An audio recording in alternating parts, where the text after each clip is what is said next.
pagising sa lahat ng umaga. Kapag pangarap o pangamba ay nasa isip na, matapos idulong sa Diyos, sinong katuwang pa? Ang nakikinig, nagmamahal sa lahat ng Pilipino.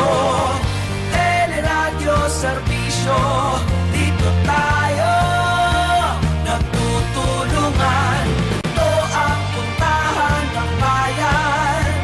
Ito ang puntahan ng bayan.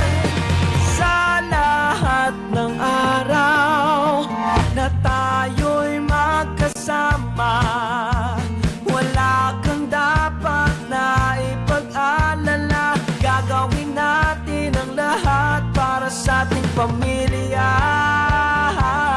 para sa ating pamilya.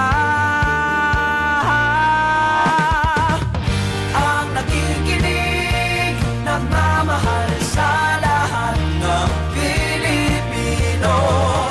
Teleradyo, serbisyo, dito tayo nagtutulungan. Ito ang puntahan ng bayan.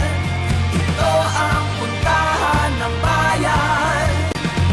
Sa lahat ng lugar na iyong mapuntahan, may nagbabantay sa ating kaligtasan.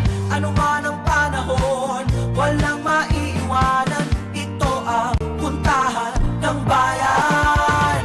Ang nakikinig, nagmamahal sa lahat ng Pilipino. Teleradyo, serbisyo, dito tayo nagtutulungan. Ito ang puntahan ng bayan. Ito ang puntahan ng bayan.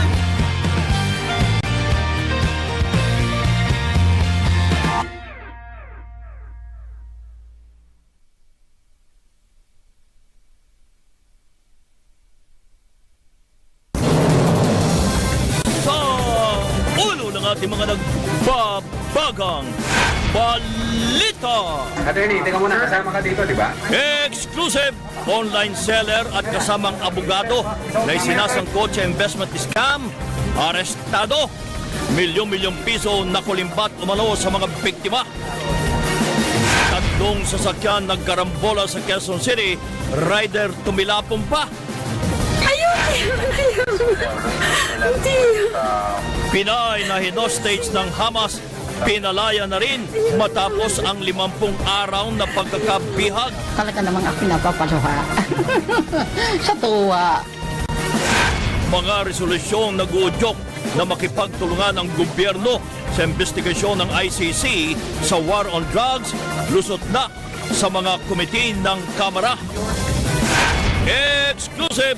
Job order employee ng Pasig City Hall na naaktuhang tumatanggap ng lagay, timbog at drama seryeng linlang hataw pa rin sa iba't ibang bansa.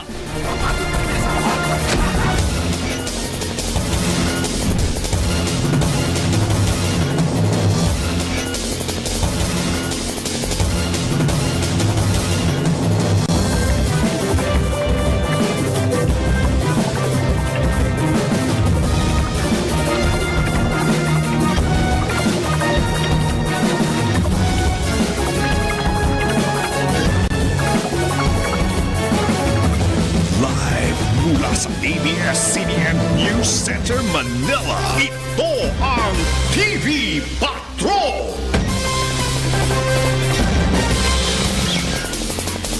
Magandang gabi, bayan!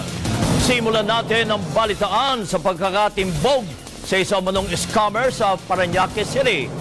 Kalaboso ang isang online scammer o seller na nasa likod umano ng investment scam. Sinasabing aabot sa milyon-milyong piso ang perang natangay mula sa mga biktima.